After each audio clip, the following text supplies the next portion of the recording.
Pode ser que sim, porque são canais diferentes.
Boa tarde a todos. Um prazer novamente recebê-los, né? E nós temos aqui, então, a nossa convidada especial de hoje, que é a doutora Cláudia, médica psiquiatra, que vai, então, falar para nós sobre depressão e transtorno bipolar. Seja muito bem-vinda. Obrigada, Jo. Boa tarde a todos. Agradeço o convite também de participar desse evento. Então, eu escolhi alguns pontos que eu achei importante de trazer sobre as doenças do humor. Então, vamos lá. Vamos ver se está passando. Sim. Bom, quando a gente fala em depressão, muitas pessoas pensam, eu estou deprimida porque eu estou triste. Só que não é assim que funciona, né? Tristeza não é sinônimo de depressão. A depressão é uma doença muito bem estabelecida e ela tem critérios para ser considerada uma doença. Então, se eu fico triste um dia, é normal, isso faz parte das emoções, né? A tristeza. Isso não é doença. Então, hoje a gente vai ver que doença é essa, o que causa a depressão e o que precisa acontecer para que a gente considere uma doença e não simplesmente uma questão de emoção normal.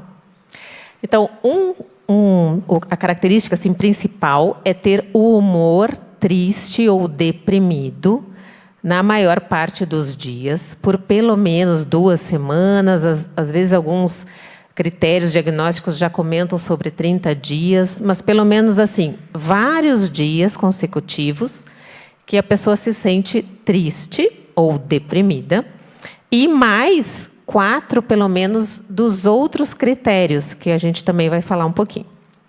Então, anedonia, ou falta de energia. Então, além de eu ter um humor deprimido, eu preciso também ter falta de energia. Então, a gente faz as coisas em casa, no trabalho, a gente começa a ter menos energia, menos vontade de fazer aquelas coisas que a gente sempre fazia. Redução ou aumento do apetite. Muitas vezes a gente vê que a pessoa que está deprimida começa a não comer normalmente o que comia antes, ela vai perdendo o prazer, né, de comer, vai perdendo o apetite, mas, eventualmente, a depressão pode causar aumento do apetite. Então, tem depressões que a gente chama atípicas, em que, em vez de diminuir o apetite pode aumentar. Então, esse é outro critério. Então, eu tenho que ter humor triste, falta de energia, alteração do apetite, alteração do sono, que pode ser para menos, então eu começar a ter insônia, ou tem pessoas que têm hipersonia, elas passam o dia inteiro com sono. Isso é mais daí de uma depressão mais atípica, que a gente chama, uma depressão diferente, porque é que nem aquilo que eu falei do apetite. Na maioria das vezes, o deprimido perde o apetite, mas pode ter o apetite aumentado. E o sono também. Então, ele pode estar diminuído ou aumentado. O que mais? Sentimentos de culpa ou inutilidade. Isso também é bem comum da gente ver em pessoas que estão deprimidas. Essas pessoas se culpam por qualquer coisa. Vai chover hoje? A culpa é minha. Claro, eu acordei triste, vai chover. Então, coisas que não têm nada a ver com a pessoa. Ou, às vezes, ela começa a pensar de coisas do passado e faz associações. Se eu tivesse escolhido daquela outra maneira, nada disso estaria acontecendo agora. Então, a pessoa começa a procurar culpa em coisas que não têm a ver com ela. Então, de novo, humor deprimido, falta de energia, diminuição do apetite ou aumento, alteração do sono para menos ou para mais, excesso de culpa. Então, assim, é tudo somado, não é uma coisinha só. Hoje eu acordei com pouco apetite, estou deprimida. Não, tem que ser vários desses critérios juntos por vários dias. Outra questão que a gente vê bastante é a agitação psicomotora ou uma lentidão. Então, a pessoa também não consegue mais ir no supermercado, depois vai no trabalho, depois pega os filhos. Ela não consegue mais fazer todas essas atividades que conseguia antes. Então, ela fica mais lenta, vai só, pega os filhos e volta, não consegue mais fazer tantas atividades que era o comum.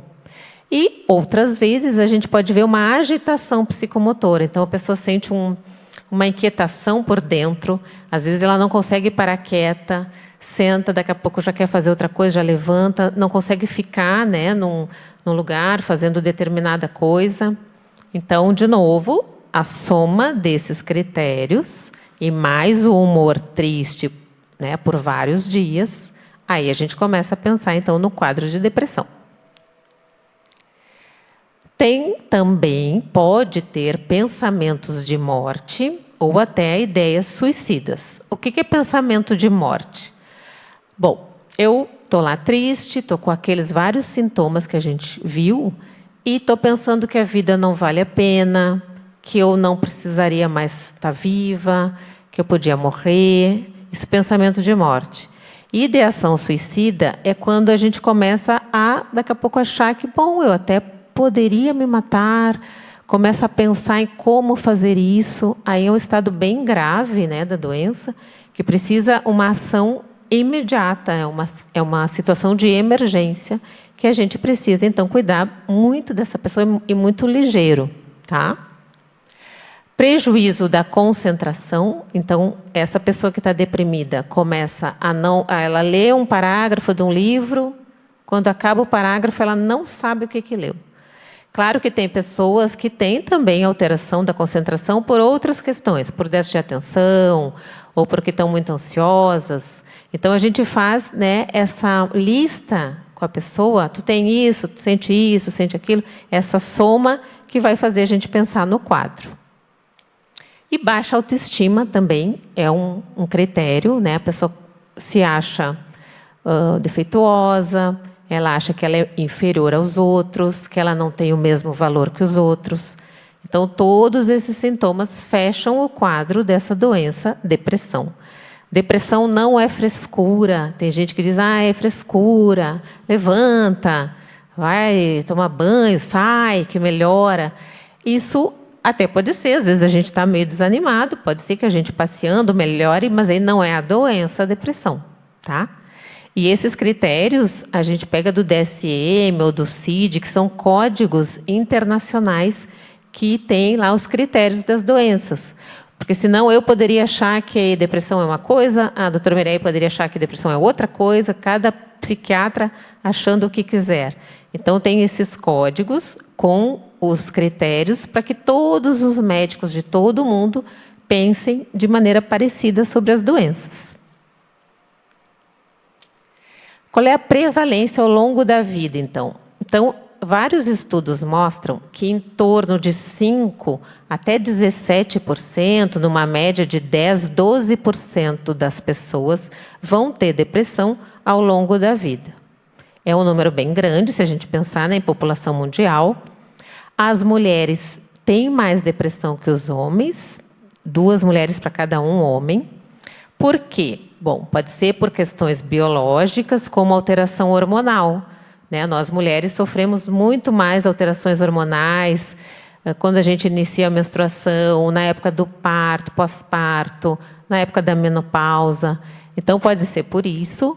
E pode ser também pela sobrecarga das mulheres, né, com jornada dupla, tripla. Isso também sobrecarrega as mulheres.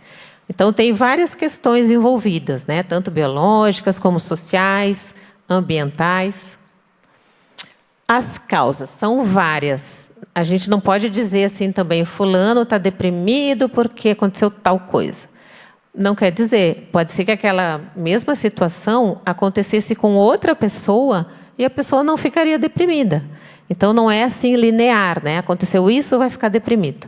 É uma série de fatores genéticos. Então, se eu tenho, por exemplo, um pai ou uma mãe que tiveram ou têm depressão, eu vou ter mais chance, eu como filha, vou ter mais chance de ter. Então, tem as questões genéticas, tem questões biológicas. Chega um determinado momento da vida que pode acontecer dos nossos neurotransmissores. São substâncias do cérebro que fazem um neurônio conversar com o outro. Então, pode acontecer de, daqui a pouco, esses neurotransmissores não fazerem mais essa conversa direito entre um neurônio e outro. Um desses neurotransmissores é serotonina, que não sei se vocês já ouviram falar, ela é famosa. A serotonina é o nosso antidepressivo natural, ela nos dá bem-estar, prazer de viver. Então, se a serotonina começa a desequilibrar no cérebro, pode facilitar o aparecimento de depressão. Mas aí saiu um artigo, há uns anos atrás, dizendo, olha, não é só a serotonina o problema. Sim, a gente sabe que não é só a serotonina.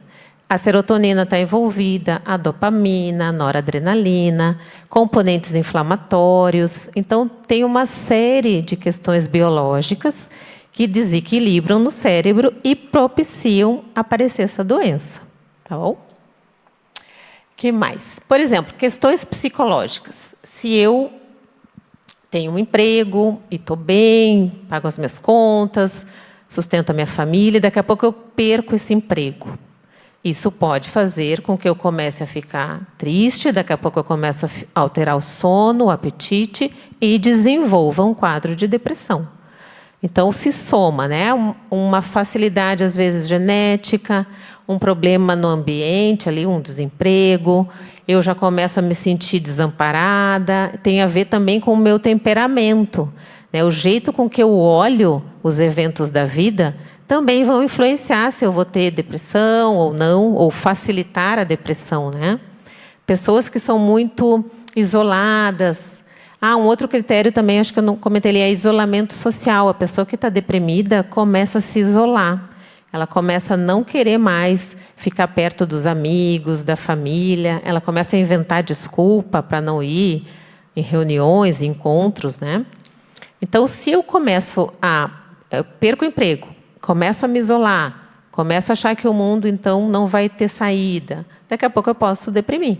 Mas tem uma série de fatores, né, que colaboram para eu ter depressão ou não. O que mais? Doenças físicas. A gente sabe que quem tem doenças físicas pode ter até 33% de chance de ter depressão. Aumenta muito, né, a incidência da depressão em quem tem doenças crônicas, por exemplo, esclerose múltipla, às vezes diabetes, coisas crônicas, doenças crônicas, né? Uma, porque tem uma questão inflamatória envolvida no quadro da depressão, e também porque ter uma doença crônica, fazer um tratamento longo, isso também impacta, né, no meu humor, como é que eu vou lidar com as coisas da vida. Então, quem tem doenças também pode desenvolver mais facilmente a depressão. O estresse crônico, por exemplo. O que é o estresse crônico? A gente vivencia um evento que pode ser traumático e pode ser pontual, né? Que nem aqui a gente passou pelas inundações, pela enchente, aconteceu isso. Naquele momento estávamos todos sob estresse e aí poderíamos, né, muitos até desenvolveram a depressão por causa disso. Ou se eu sou muito ansiosa e tenho fobias, começo a ter fobias. Então, eu começo a ter fobia se eu vou no cinema, ou se eu saio num restaurante, porque eu não gosto de ficar com muita gente na volta. Daqui a pouco, eu começo a evitar ir no cinema, evito ir no restaurante. Daqui a pouco, eu começo a desenvolver uma depressão também, porque não consigo mais sair de casa, estou muito amedrontada. Então, outras doenças psiquiátricas também podem levar à depressão. Por isso que a gente tem que ficar bem atento, né? A pessoa começa ali com uma fobia, com uma ansiedade, ou um estresse, ela pode desenvolver depressão. E aí, o que acontece ali, né, no exemplo do estresse? Pode ser agudo, então, uma situação que aconteceu hoje, e pode ser um estresse crônico. Daqui a pouco, assim, eu tenho um filho que tem uma doença que é crônica, eu vou ter que acompanhá-lo, muitas vezes em consultas. É um estresse crônico. Todo dia tem aquele pequeno sofrimento, né? Então, isso também pode favorecer o aparecimento de depressão. E como é que a gente trata, então, a depressão? Então, eu, a doutora Mireia, no consultório, a gente recebe esse paciente que tem todos esses critérios que eu comentei. Aí, eu fechando o diagnóstico, eu pergunto sempre se a família, né, se alguém na família tem a doença, como é que são as questões clínicas. A gente sempre investiga como é que essa pessoa é, num sentido bem amplo, né, familiar, de doenças clínicas, como é que é o temperamento dela também. E aí a gente pensa um tratamento bem personalizado. Então, a gente pode fazer esse tratamento com medicação. Aí, por exemplo, quais medicações? Vocês lembram que eu comentei sobre serotonina, dopamina? Então, a gente pode iniciar com medicações que vão agir naqueles neurotransmissores. Serotonina, dopamina, eles vão ficar regulados no cérebro e a pessoa volta a sentir bem-estar, prazer de viver, ela melhora do sono, do apetite. Então, a medicação, hoje em dia, é fundamental, porque ela realmente ajuda muito, está super provado. Vários anos que a gente tem antidepressivos no mercado, vários estudos mostrando que eles são eficazes. Mas, Cláudia, se eu tiver uma depressão leve, o que é depressão leve? Eu tenho um que outro ali, um humor triste, e o sono não está muito bom, mas eu não tenho autoestima baixa, eu não tenho excesso de culpa, então eu não fecho todos os critérios, né? Então, uma depressão leve, eu tenho que usar medicação? Bom, nem sempre. A gente pode, às vezes, né, na depressão leve, fazer outras intervenções que não precisa ser com medicação. Por exemplo, só psicoterapia. E a gente sempre indica, né, Mireia, no consultório, que a pessoa tenha uma vida saudável, né? Daí já emendando nas outras questões do tratamento. A pessoa precisa fazer atividade física, precisa ter uma alimentação saudável, para que o corpo fique também forte, para que os neurotransmissores funcionem bem. E até para a medicação fazer o seu efeito pleno, eu preciso estar bem nutrida. Né? Então, isso é bem importante. É um pilar, assim, são vários pilares, né, que montam o tratamento. Não adianta só tomar remédio. Precisa fazer toda uma série de alterações do comportamento, da alimentação, para que o tratamento seja bem eficaz.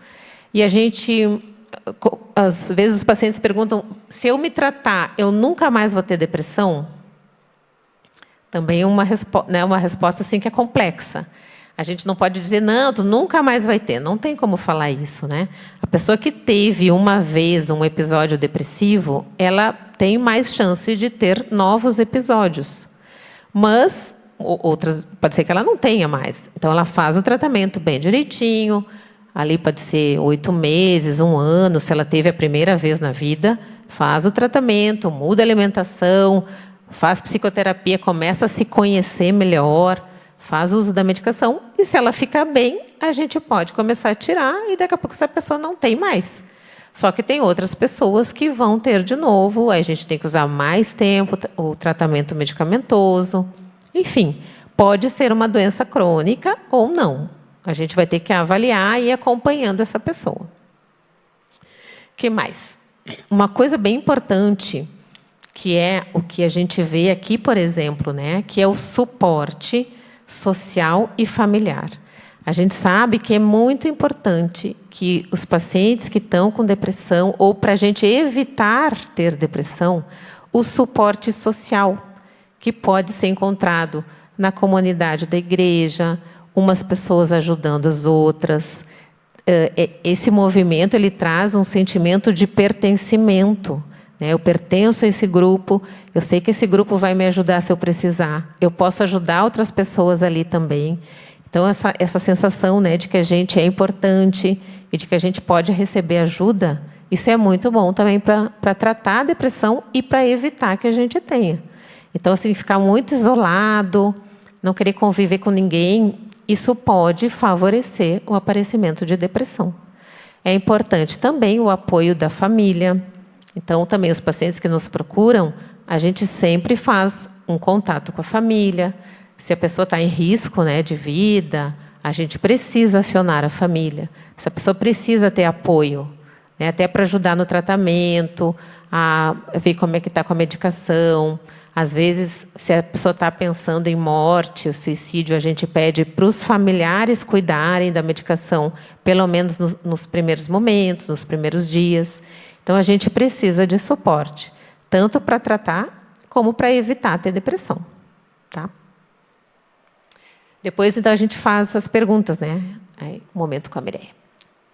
Sobre transtorno bipolar. Bom, até aqui, sobre depressão, foi bem? Dá para entender? E, de novo, né? Muitas pessoas dizem que é frescura. Ah, isso aí é moda. Olha, a depressão já existe desde a época lá que os primeiros seres humanos, né, que entram em sofrimento. Então, essa doença não é moda. É que agora se fala mais, tem mais estudos, aparece em novela, em filme, mas ela é uma doença muito antiga. A gente já via, né, em escritores antigos, artistas, pintores, a gente já via várias doenças psiquiátricas, mas não se dava bem o nome ainda, né? E hoje, claro, tem mais estudos. Sobre o transtorno bipolar também é uma doença do humor, assim como a depressão. O que tem de diferente no transtorno bipolar? A gente precisa ver, então, que um período ali de humor anormal, que pode ser elevado, expansivo, meio irritadiço, né? Vocês veem que é diferente da depressão, né? Uma atividade, assim, a pessoa fica com muita energia para certas atividades, para certos objetivos, muita energia, e também tem que ter uma duração mínima aí de ter esses eventos, esses sintomas por uma semana, pelo menos, tem que ter esses sintomas quase todos os dias. Isso aqui eu estou caracterizando a parte que o humor é para cima, né? Então, eufórico, falante, achando assim que vai dar tudo certo. Claro, pode ser que dê tudo certo, né? Isso é um otimismo, mas essa pessoa fica um pouco mais exaltada, às vezes até achando assim que tem poderes mágicos, que pode atravessar o inverno sem usar roupa e vai ficar tudo bem, né? Umas ideias assim um tanto distorcidas da realidade. Aí ela está em quadro maníaco. Então, precisa também tratamento, que depois eu vou comentar.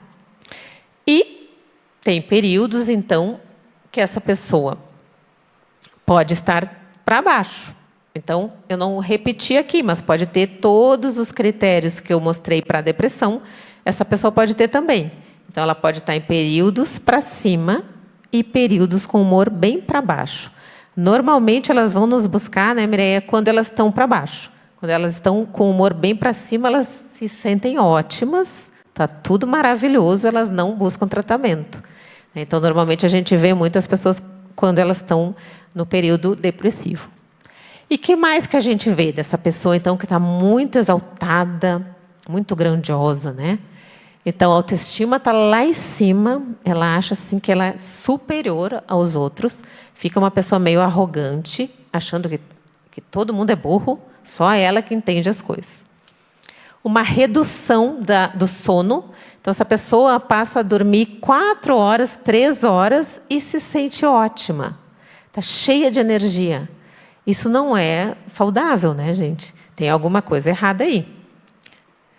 Ela fica mais loquaz, então ela fala muito, né, muito verborreica, começa a falar e misturar ideias, e ter várias ideias uma atrás da outra, o pensamento também fica acelerado. Ela fica mais distraída, porque ela está falando aqui de uma coisa, daqui a pouco vem outra ideia, ela já fala de outra, já emenda ainda no outro assunto, aí ela vê a cadeira ali, já começa a falar da cadeira. Então, os pensamentos se atropelam. Aumento da atividade dirigida, então ela passa a escolher, comprar um carro caríssimo, sendo que ela não pode. Aí ela começa a pesquisar sobre aquele carro e vai atrás, e vai na loja, e vai em outra.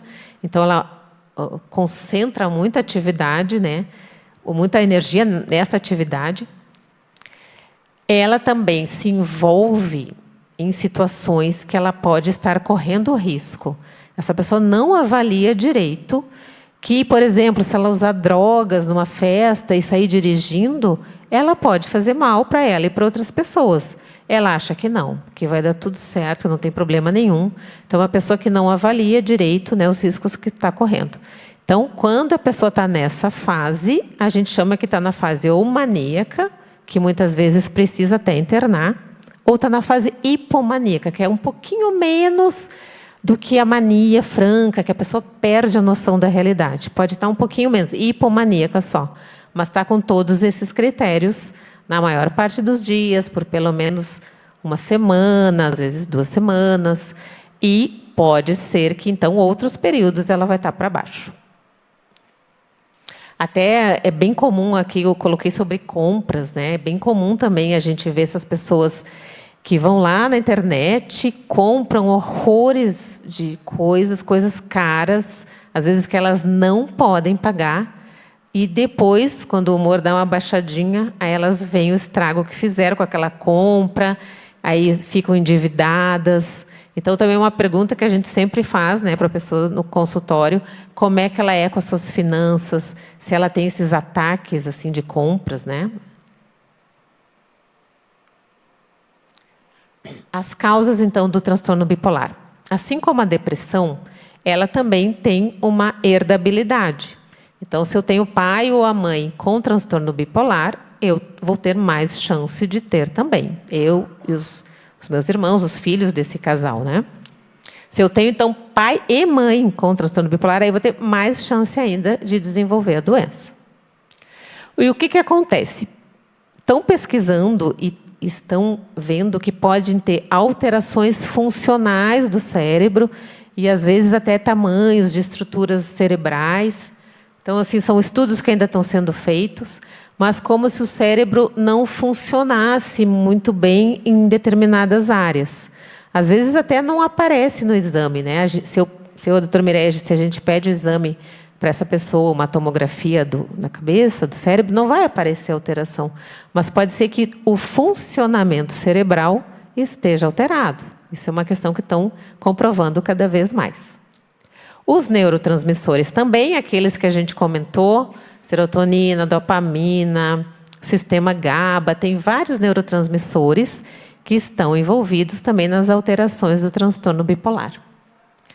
Fatores ambientais também. Se eu começo, digamos assim, eu tenho a propensão a ter transtorno bipolar, o meu pai tem e eu tenho mais chance de ter. E aí eu começo a não dormir, porque eu trabalho de noite e começo a fazer plantão, então de noite, e vou me privando do sono da noite. Começo a dormir daí de manhã, aí durmo menos horas, e vai passando, eu estou ali no emprego, né, de trabalho noturno. Dali a pouco, eu posso, então, desenvolver essa alteração do humor, porque eu já tinha uma base genética, comecei a trabalhar de noite, perturbou o meu ciclo, sono-vigília, pode eclodir a doença, aparecer a doença. E ela estava ali guardadinha. Mas aí, né, se a gente tem algum fator externo que propicia o aparecimento dela, ela pode aparecer. O que mais? Outros fatores também, condições médicas, por exemplo, problema na tireoide, hipertireoidismo, às vezes dá uma agitação, pode dar um quadro também da pessoa ficar falante, mais agitada, com alteração do sono, e pode favorecer que apareça também um quadro do transtorno bipolar que já estava ali, né, já tinha a predisposição. Uma outra coisa que a gente vê bastante é a pessoa que tem a predisposição, já tem ali o pai ou a mãe com transtorno bipolar, está no polo mais depressivo e consulta com seu gineco, por exemplo. E aí o gineco vê, está deprimida, dá um antidepressivo. E aí, muitas vezes, se a pessoa que tem transtorno bipolar usar antidepressivo, ela pode fazer a virada maníaca, né? Que então ir do polo para baixo para o polo do humor para cima. A pessoa começa a ficar super bem, né? Ali o colega diz, acertei, né, no tratamento, a pessoa está maravilhosa. Aí ela fica muito bem, muito faceira, achando assim que está maravilhosa, e às vezes está hipomaníaca porque fez a virada com antidepressivo. Então a gente tem que cuidar, né? Como é que a gente faz o diagnóstico? Sempre a gente avalia, quando a pessoa vem deprimida, a gente avalia toda a história dela, toda a história do humor, a história da família, para ver se a gente não encontra uma possibilidade de, na verdade, ser transtorno bipolar. Porque aí o tratamento vai mudar. Eu não posso tratar transtorno bipolar só com antidepressivo, né? Eu tenho que usar um outro tipo de medicação. A prevalência, então, é em torno de 1 a 2%, às vezes, conforme estudo, pode-se chegar até 5%. E o que acontece no transtorno bipolar? Ele tem vários tipos. Tem o tipo 1, que é quando a pessoa fica super maníaca, né, fica achando assim que vai ser a salvadora do mundo. Tem o tipo 2, que é quando a pessoa fica hipomaníaca, que é um pouquinho menos acelerada. Tem a ciclotimia, que tem vários sintomas de humor para cima e vários sintomas de humor para baixo. Às vezes varia até no mesmo dia, tem essa oscilação no mesmo dia. A pessoa pode ser cicladora rápida, que é fazer várias vezes esses episódios de alteração de humor no ano. Pode fazer 4, 5 vezes, né, de alteração. Então, tem vários tipos, tá? Por isso que a prevalência tem esse leque, assim, chegando até 5%. Mas, em média, de 1 a 2%. As mulheres, ainda não se diz assim que as mulheres têm muito mais bipolar que homens. Tá? Mais ou menos igual. Em alguns estudos falam que a mulher tem um pouquinho mais, mas, assim, por enquanto, né, é mais ou menos igual. E como é que a gente trata o transtorno bipolar? Imperioso tratar com medicação. Não temos outra alternativa, assim, em primeiro lugar. Tem que usar medicação para estabilizar o humor. Temos várias medicações indicadas. Eu e a doutora Mireia, a gente sempre se atualiza, né? Porque sempre lançam linhas de tratamento mundiais que dizem, olha, por todos os estudos feitos, a gente tem acompanhado pessoas com essa doença e os tratamentos mais indicados são esse. Então, a gente tem que estar bem atualizada para saber o que estão sugerindo. E a gente vê, claro, no nosso país, existem aqueles remédios, porque, às vezes, alguns remédios que tem nos Estados Unidos não tem aqui. Então, a gente tem que usar os que tem aqui, que temos vários, super bons. Então, é importante usar estabilizador do humor. Às vezes, a gente usa antipsicóticos atípicos, que ajudam muito no humor também. Às vezes, a gente entra com antidepressivo também, desde que estejam com o estabilizador do humor. Outra questão importante, psicoterapia. O que a gente gosta muito assim, né, na psicoterapia? Que tem uma psicoeducação. Então, esse paciente tem que conhecer a sua doença, saber como é que ela pode ser desencadeada. Ah, Cláudia, então eu vou me tratar e eu sei que se eu começar a ir para o bar de noite, beber, né, bebida alcoólica, daqui a pouco usar uma droga, eu sei que a minha doença vai piorar. E isso, então, a gente tem que cuidar bem do teu cérebro, cuidar bem da tua saúde, e tu vai começar a não fazer mais isso.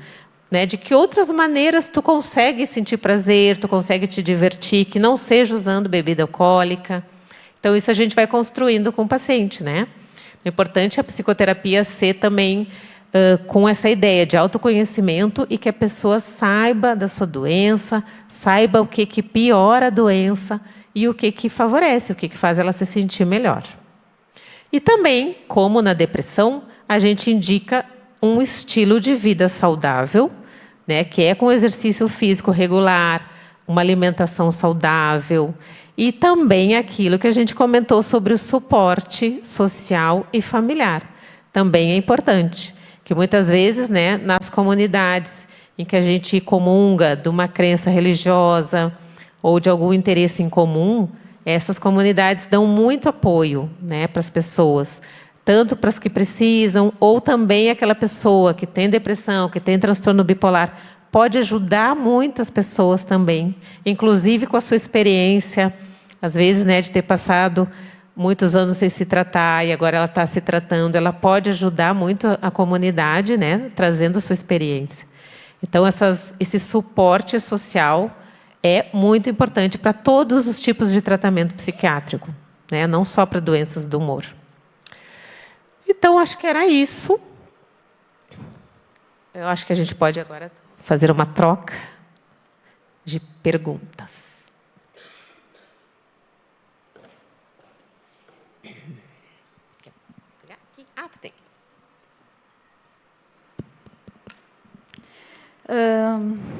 Agradeço imensamente a Cláudia por vir compartilhar o conhecimento com a gente. Extremamente útil, Cláudia, é muito claro o que tu falaste. E agora nós duas vamos estar aqui para responder perguntas, o que vocês quiserem saber, enfim, tanto sobre transtorno depressivo quanto transtorno bipolar, e, enfim, e se tiver alguma outra pergunta também.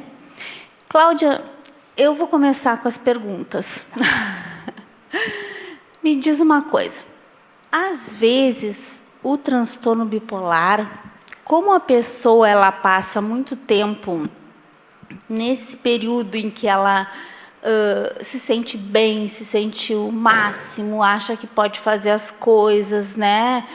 Gasta mais que o necessário, até irritada com algum conselho, quando a pessoa, principalmente no casal, eu acho mais difícil isso, não sei se tu observas na prática clínica. Aí daqui a pouco ela deprime, talvez é o momento a gente falar, como tu disseste, né, para procurar o atendimento, mas ela é super resistente. O que tu achas disso? O que a gente poderia fazer para ajudar? De que maneira a gente poderia trabalhar essa pessoa, a família? É bem importante nessa pergunta, porque a gente vê muito isso mesmo no consultório, né? Pessoas que até vão na consulta, muitas vezes porque a esposa pediu, o marido pediu, a mãe, o pai, mas elas não estão muito afim de fazer o tratamento, acham que não é necessário. Eu, e acredito que a Mireia também, que conheço o trabalho dela, primeiro a gente tem que respeitar essa pessoa sempre, né? Então, assim, eu não trabalho assim forçando que a pessoa faça o tratamento, com exceções, né, gente? Se a pessoa está psicótica, precisa internar, às vezes a gente tem que internar com a ajuda do familiar, a gente também orienta, mas enfim, é um outro caso. Mas se a pessoa é muito resistente para o tratamento, eu tendo a, primeiro, falar sobre a doença. Ah, ok, estou entendendo que tu não está muito afim de te tratar ainda agora, está meio resistente, só que assim, pode acontecer então com o teu cérebro tal e tal coisa, se tu não te tratar, né? Então, assim, eu vou tentando fazer essa psicoeducação, trazendo como é que a doença pode se apresentar e que estragos pode fazer para aquela pessoa. Às vezes também eu dou, se a pessoa tem filhos ou se cuida dos pais, tu precisa também estar bem para cuidar dos teus pais, para ajudar nesse cuidado, ou para ajudar no cuidado da tua comunidade ou dos teus filhos.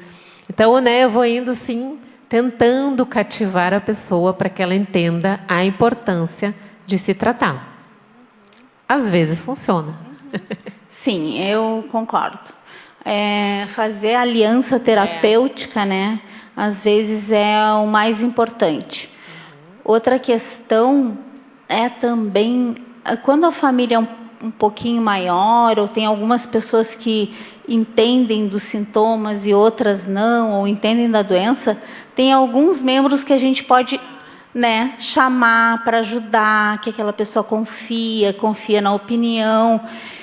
E o membro que não entende a doença, muitas vezes a gente tem que fazer uma consulta só com ele, né, à parte, para explicar, para mostrar, enfim, porque é difícil mesmo. E tem uma coisa que a gente fala, né, Cláudia, em psiquiatria, que diz assim: nunca subestime o poder de negação de um pai ou de uma mãe. Né? Às vezes todo mundo está vendo e o pai e a mãe, não é assim, não foi desse jeito, tem sempre uma desculpa, né? Então, às vezes, o mais difícil até é o convencimento, não é nem um convencimento, é fazer com que os pais vejam aquela realidade. E eu não estou falando de criança, eu estou falando de adulto, né? E às vezes a gente vê também uma pessoa que está ali pensando em morte, né, que está muito deprimida, e a gente chama, às vezes, né, o familiar, e eu já vi inúmeras vezes da mãe dizer, não, ou então eu digo, olha, eu gostaria que tu ficasse com teu filho, porque ele não está ainda com ideação suicida, mas ele está pensando que a vida não vale muito a pena, eu gostaria que tu ficasse tantos dias morando na casa do teu filho, aí no outro dia a pessoa viaja. Assim, não é raro, né? Sim, não é infelizmente. Raro. Então, a Jo, pode...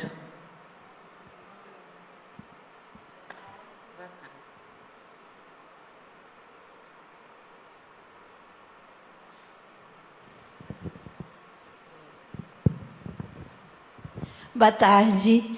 Tema muito importante para a gente estar ouvindo e conversando, né?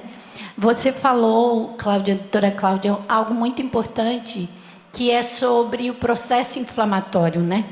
e o quanto que ele está em pauta hoje para que aconteça o processo de depressão e também da ansiedade. E como isso, hoje, na nossa sociedade, com o que temos de estilo de vida, tem trazido realmente um aumento, né? Dentro desses quadros. Então, eu gostaria que você ampliasse aí sobre como que se dá o processo inflamatório para que chegue até a doença da depressão, né? Tem vários. A ansiedade. Obrigada pela pergunta. Tem vários estudos, né, mostrando marcadores inflamatórios, né, que estão alterados em quem tem depressão crônica, por exemplo, né? Isso indica que é um processo microinflamatório, na verdade, né? Não é assim que eu vou enxergar a inflamação aqui de quem é deprimido, né?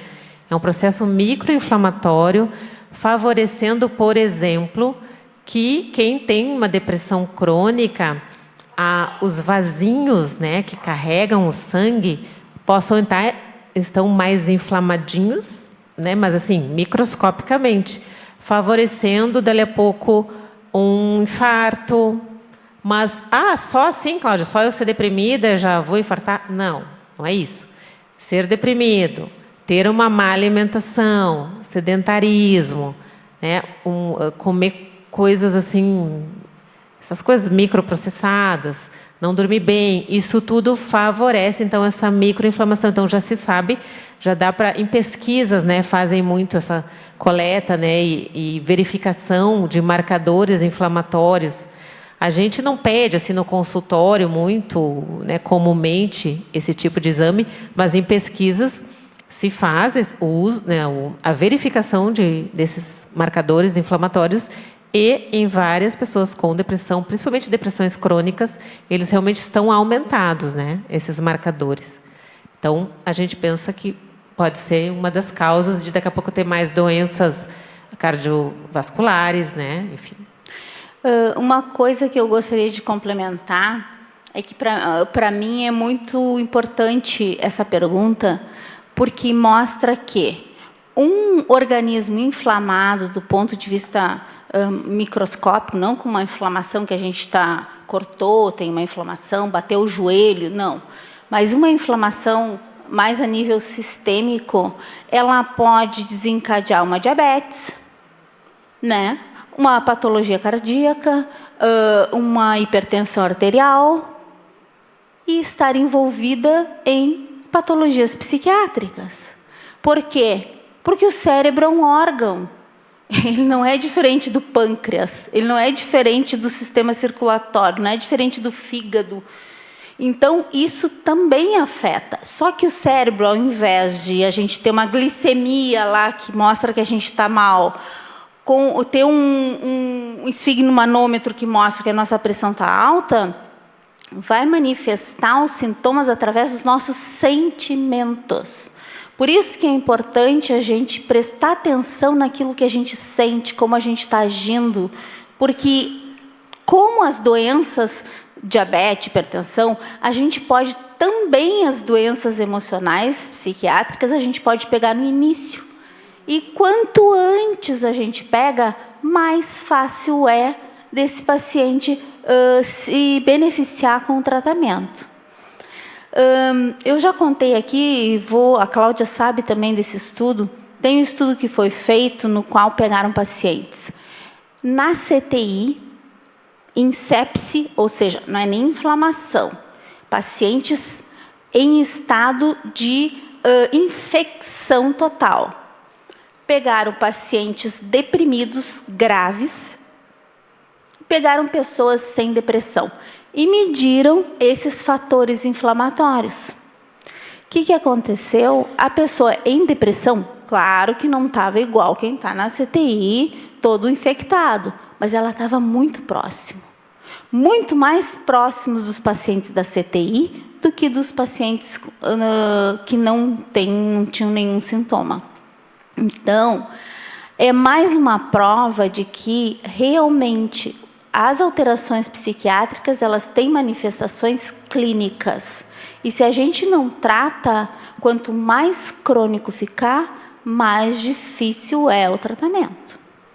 pensando também assim, né? Se uma asma não é tratada, mais difícil vai ser o manejo dela, né? Se uma diabetes não é tratada, mais difícil o manejo dela. Então, depressão é igual. Isso aí.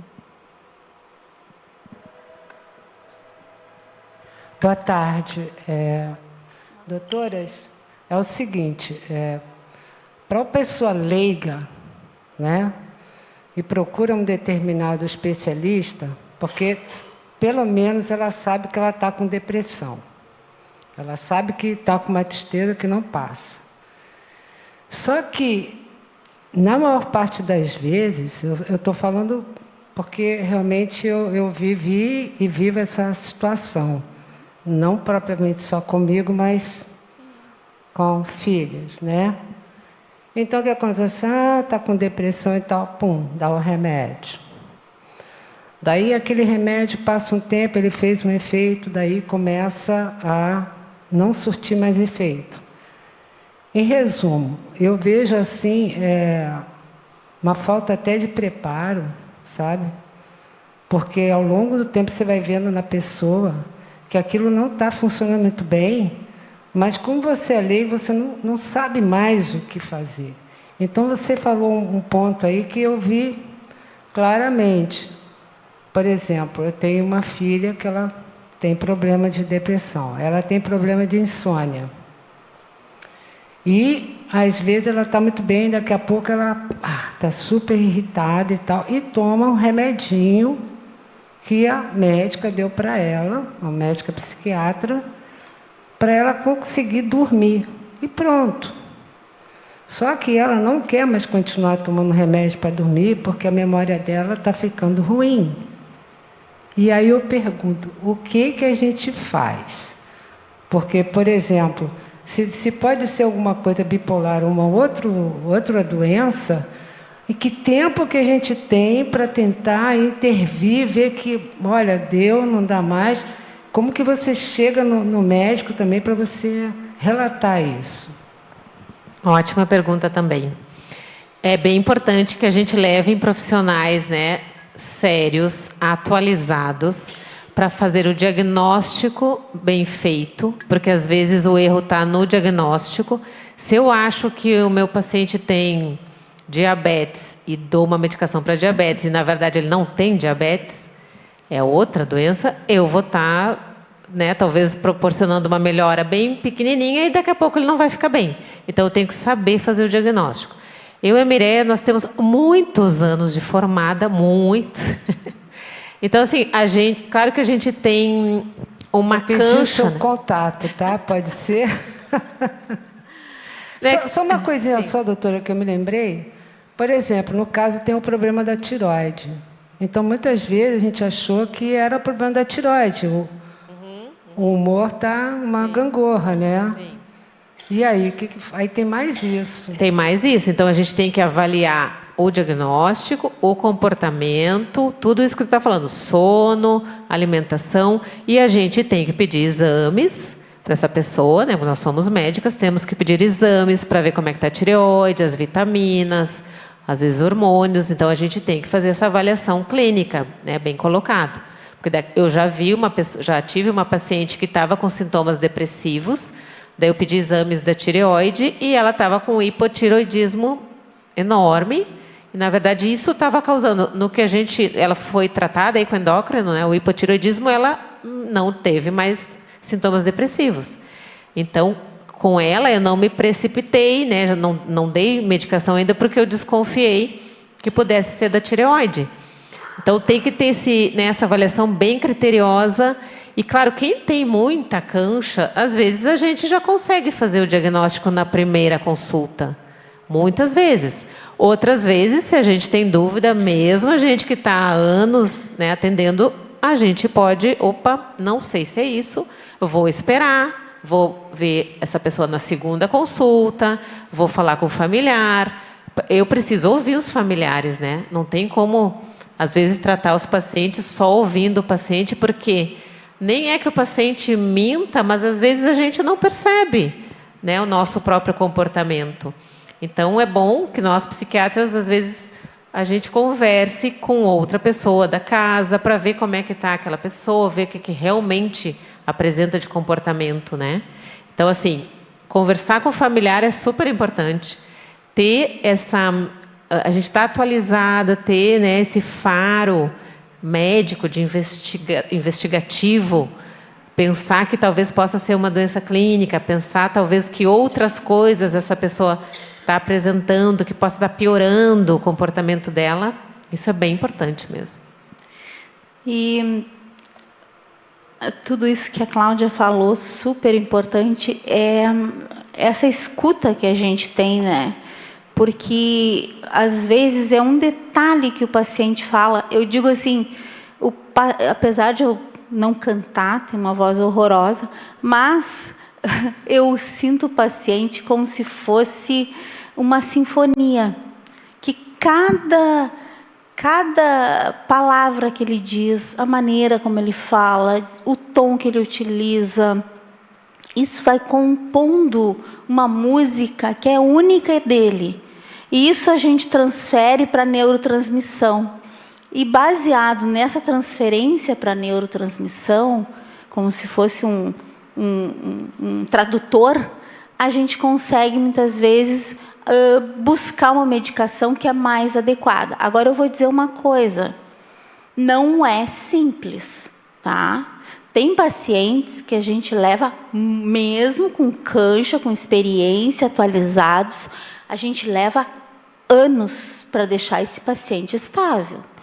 Quando tem ainda sintomas de irritabilidade, que pode ser um transtorno bipolar, é mais complicado. E a gente sempre tem que utilizar a medicação que a gente imagina que seja melhor para o paciente, numa dose suficiente, por um tempo suficiente.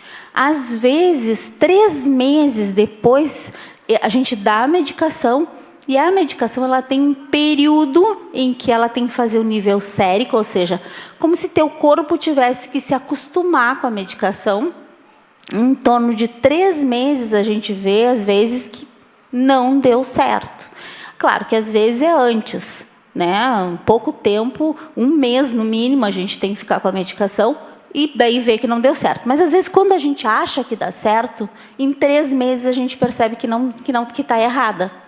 E aí a gente tem que começar de novo, reajusta, aumenta, tira, bota aqui, bota colar. E é bem trabalhoso, assim. Por isso que essa aliança terapêutica, o paciente tem que confiar no médico, ele tem que entender o que está se passando, e para a gente poder construir juntos. Porque, muitas vezes, não é o médico que está totalmente errado. É realmente esse sistema de ajuste, coloca e tira, que precisa de um tempo maior para acomodar.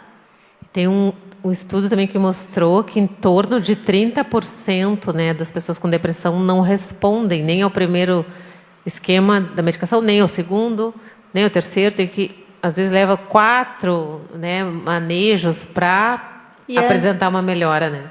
E às vezes a gente é tão complicado que a gente lança a mão de um teste farmacogenético. O que é isso? O paciente vão analisar um laboratório específico de genética, vai avaliar através de um swab, né, do seu DNA, qual é a possibilidade desse paciente responder a determinadas medicações e a possibilidade também de ele apresentar efeitos colaterais, que a gente tem que cuidar de dose, porque, às vezes, não é só a medicação correta, às vezes é a dose. Eu tinha uma paciente que eu não acertava, não tinha jeito, era uma coisa muito difícil de acertar com ela a medicação, a gente já estava junto há anos, e bota e tira, e bota e tira. Um dia ela chegou no consultório, um verão, assim, 200 graus, ela tinha vindo a pé da casa dela, que eram 5 quilômetros, e ela chegou no consultório e disse assim: ai, doutora, eu estou morrendo de sede, a senhora me dá uma água. Aí eu, imagina, enchi um copo desse tamanho, né? Pensando que ela pudesse estar com muita sede. Aí ela pegou o copo e fez assim, 2 golinhos. Eu disse, mas já? Ela, sim, não, estou satisfeita. Eu, putz, grilo, ela deve ser uma metabolizadora lenta. Peguei a medicação, cortei tudo, limpei e coloquei microdoses. O que acontece? Se alguém vê a prescrição dela hoje, vai olhar e dizer, doida, quem é essa louca?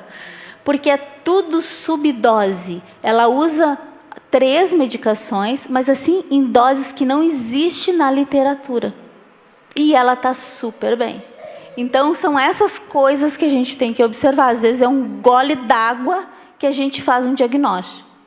Eu tenho uma paciente também que ela pega um comprimido para dormir, ela parte em 6 pedaços, quetiapina, 6 pedaços de 25.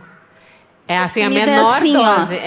Primeiro que o comprimido é desse tamanho. Eu já dou a menor dose da medicação. Ela parte em 6. Eu não sei como ela consegue partir em 6 uma medicação que é desse tamanho. E ela, doutora, eu durmo toda noite e acordo ainda com sono. Tá, né? É metabolizadora lenta, provavelmente. Cada um tem um jeito. Por isso que a gente... Estavam falando sobre a inteligência artificial, né? Que a inteligência artificial vai substituir muitos empregos. Agora, o nosso não vai, né, Cláudia? Graças a Deus. Porque não tem inteligência artificial que tenha uma observação tão ampla quanto a gente. É uma arte, né? Tem que compor. Deixa eu aproveitar e fazer uma pergunta desafiadora para vocês. Ouvi de um paciente há poucos dias. Mas, afinal de contas, eu tenho que tomar esse monte de remédios, né? Começa que eu já estou tomando muitos comprimidos por dia. Isso é muito ruim. E ainda tenho que fazer psicoterapia só para o psiquiatra ficar me dizendo o que eu tenho que fazer. Eu queria que vocês falassem um pouquinho mais sobre a questão da psicoterapia mesmo, o que é isso, afinal. E sobre a multimedicação, né? Que vocês já falaram um pouco, mas eu acho que é importante. Na minha experiência, acredito que vários colegas, quando o quadro é de transtorno bipolar, muitas vezes a gente tem que usar mesmo 2, 3, às vezes 4 medicações, porque infelizmente não existe assim um remédio que melhora o sono, melhora o humor quando está para cima, melhora o humor que está para baixo. É difícil achar uma medicação, assim como às vezes, né, na diabetes. Às vezes não dá para usar só uma medicação. Quem tem pressão alta, às vezes tem que usar também um diurético, mais um remédio enalapril, enfim, né? Então, isso não acontece só na nossa especialidade, né? Várias outras também. Eu uso uma bombinha para asma, então tem uma que eu uso de noite, mas tem outra que é para crise. Então, isso acontece com várias outras áreas da medicina, né? Outras especialidades. Então, realmente, pode acontecer de múltiplos remédios. E tem gente que brinca, né? Eu tomo um para acordar, um para dormir, um para... Às vezes, também, a gente usa um para estabilizar o humor, outro, se a pessoa está muito afundada, ou se tem toque junto com o transtorno bipolar, daí eu já tenho que usar um outro tipo, né? Mais um antidepressivo. Às vezes, essa pessoa tem insônia, então, temos que corrigir esse sono também.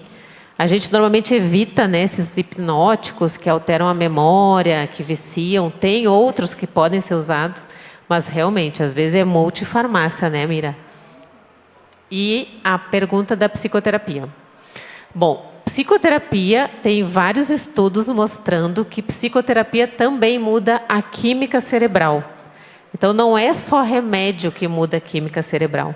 Se eu começo a entender que se eu fizer tal coisa ou mudar um pouco o comportamento aqui, eu posso causar um bem-estar no meu cérebro, isso vai ajudar o tratamento, né? Então, mudar o comportamento muitas vezes faz com que eu melhore o meu humor.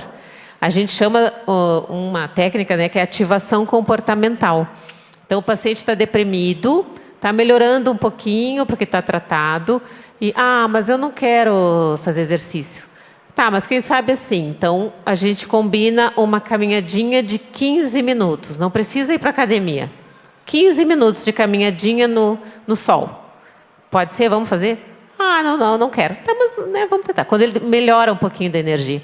Aí ele faz isso, então ele altera o comportamento dele, ele vai lá e faz a caminhadinha. Vai causar um bem-estar. Normalmente os pacientes dizem, foi bom depois que eu fiz. Então a ativação comportamental causa bem-estar.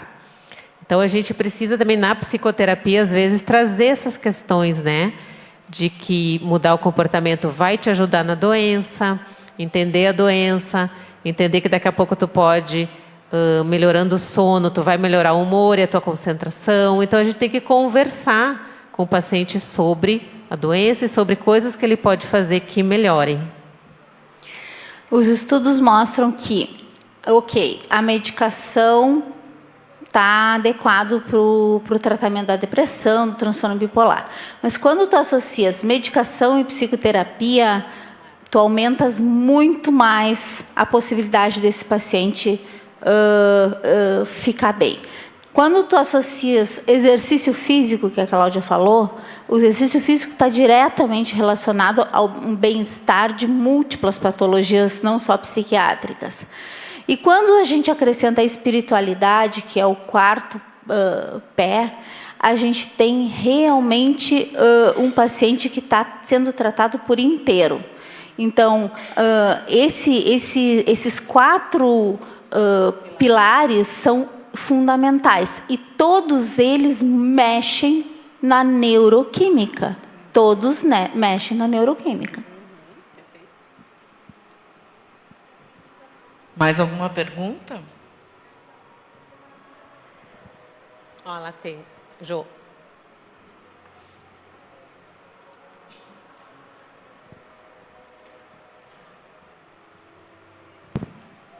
Boa tarde.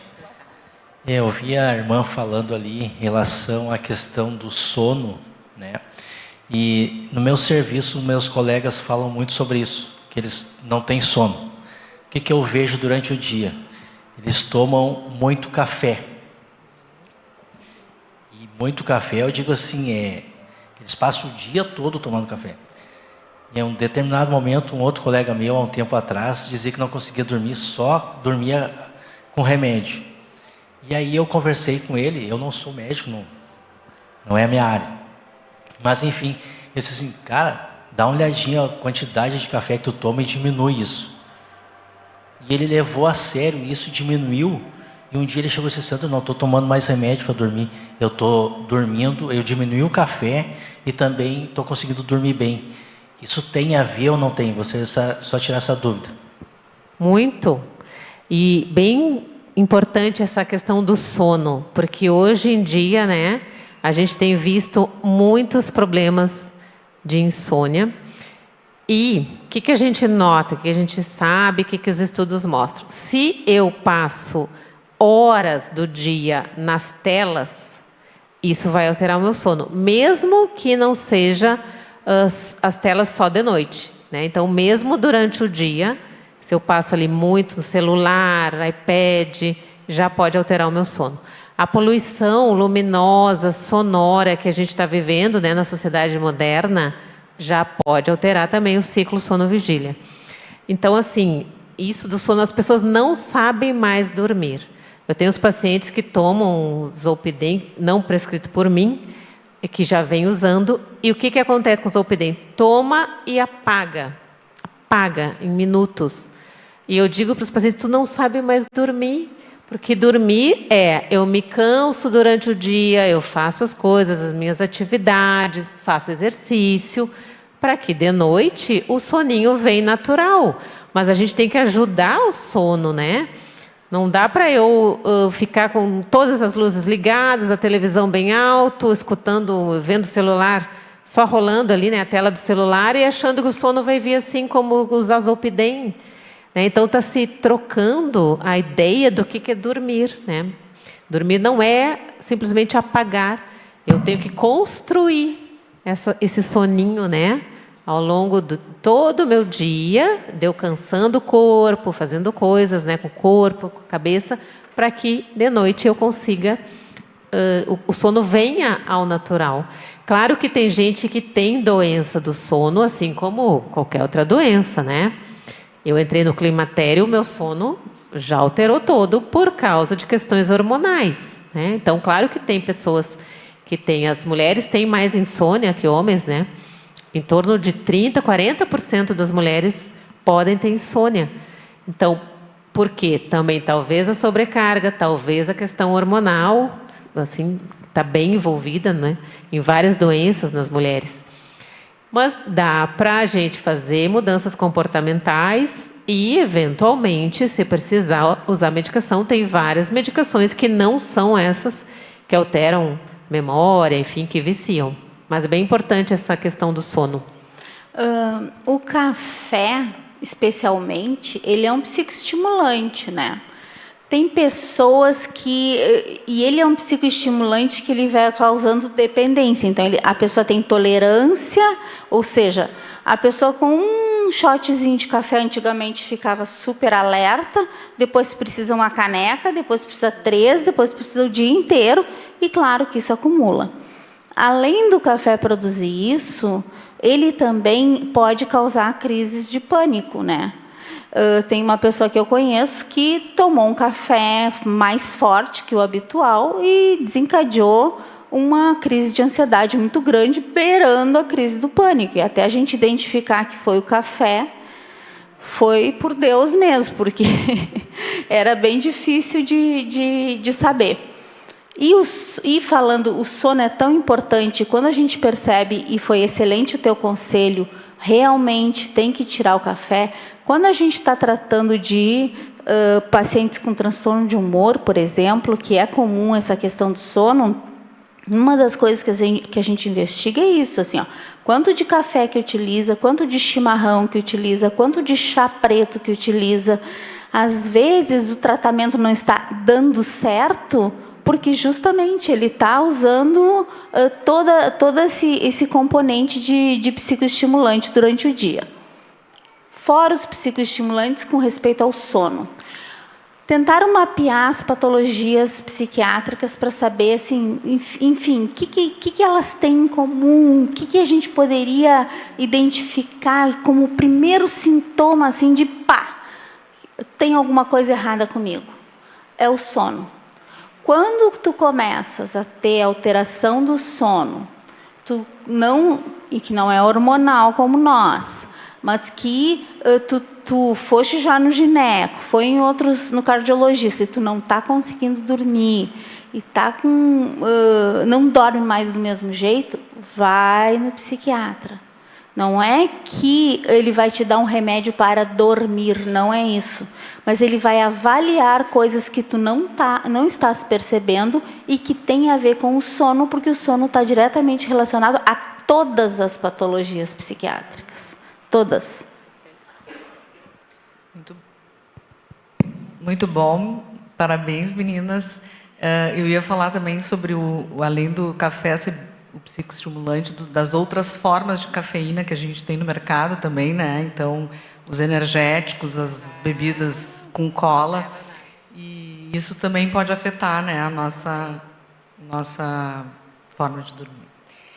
Então, eu acho que nós já esgotamos. Tem mais uma perguntinha, então essa será a última pergunta.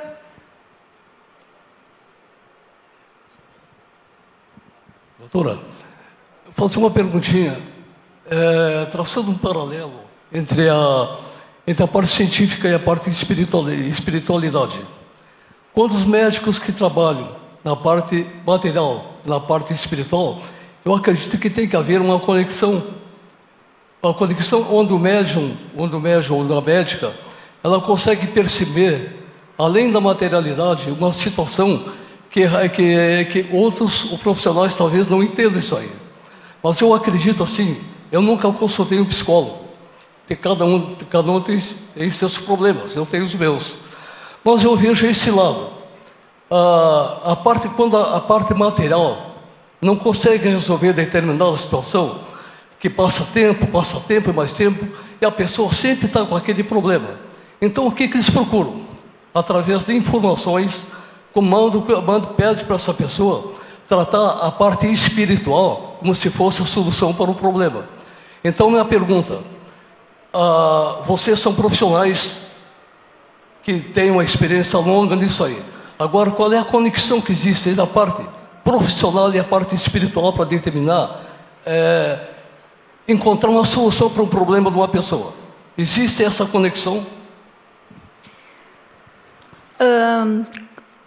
Com respeito ao tratamento, é como eu falei, a pessoa que frequenta uma igreja, tem um grupo, confia em Deus, tem uma espiritualidade, tudo isso faz com que a pessoa melhore o seu tratamento. Assim como o exercício físico, assim como ir a psicólogo, assim como tomar o seu remédio bem direitinho. Tá? Quando me falam que o problema é espiritual, eu tenho uma história para lhe contar. Eu cheguei na internação, era um menino que estava há 2 anos numa depressão absolutamente profunda. Os pais, extremamente religiosos, já tinham levado em vários pastores, padres, porque como ninguém conseguia tratar o menino, acharam que era espiritual. E o menino ele ia morrer de uma situação chamada catatonia. O que é isso?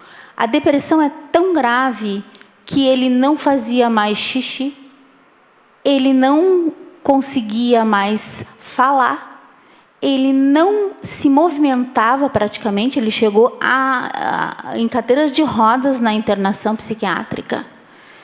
Quando alguém disse para ele, isso não é espiritual, isso é psiquiátrico. E o menino ficou anos sofrendo, porque realmente eu tive que fazer eletrochoque. E o meu maior prazer, vocês não acreditam, depois que ele fez aquela sessão de eletrochoque, ele se levantou e foi fazer xixi. Quando eu ouvi o barulho do xixi dele no banheiro, eu me arrepiei. Porque o menino ia morrer em poucos dias, porque estavam achando que era uma condição espiritual. Então, a grande maioria, a gente não tem conhecimento de tudo, mas a grande maioria são problemas mentais, são problemas psiquiátricos, que colocam como se fosse alguma coisa espiritual. Muito obrigado, doutora. Muito bom. Muito boa a resposta.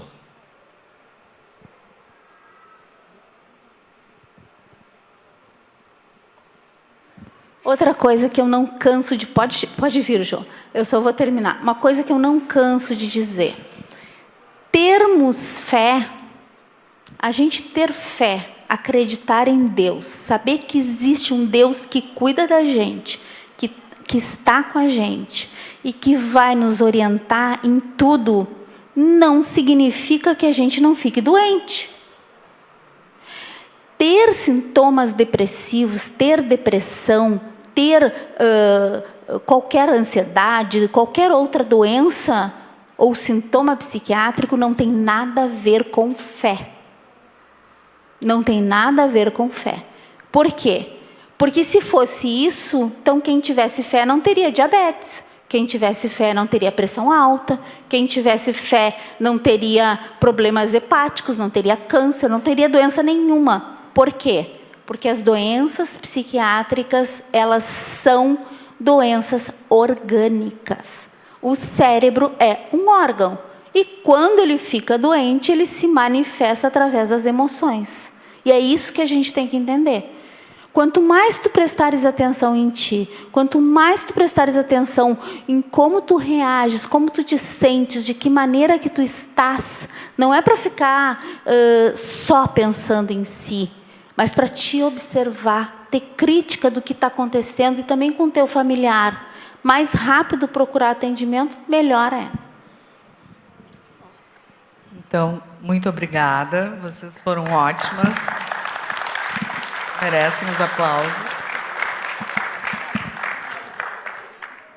E eu queria convidar vocês, então, para a gente encerrar nosso programa com uma oração. Vou convidar vocês a ficarem em pé, então, para a gente poder fazer uma oração. Querido Deus, te agradecemos por este sábado, te agradecemos porque tu nos dás conhecimento e também por esse conhecimento aqui compartilhado conosco. Te pedimos que tu nos ajudes a termos confiança em ti, acima de tudo, mas que nós possamos também estar atentos às nossas emoções, aos nossos sentimentos e possamos buscar ajuda para que isso possa ser melhorado e assim possamos ter uma vida plena como tu desejas.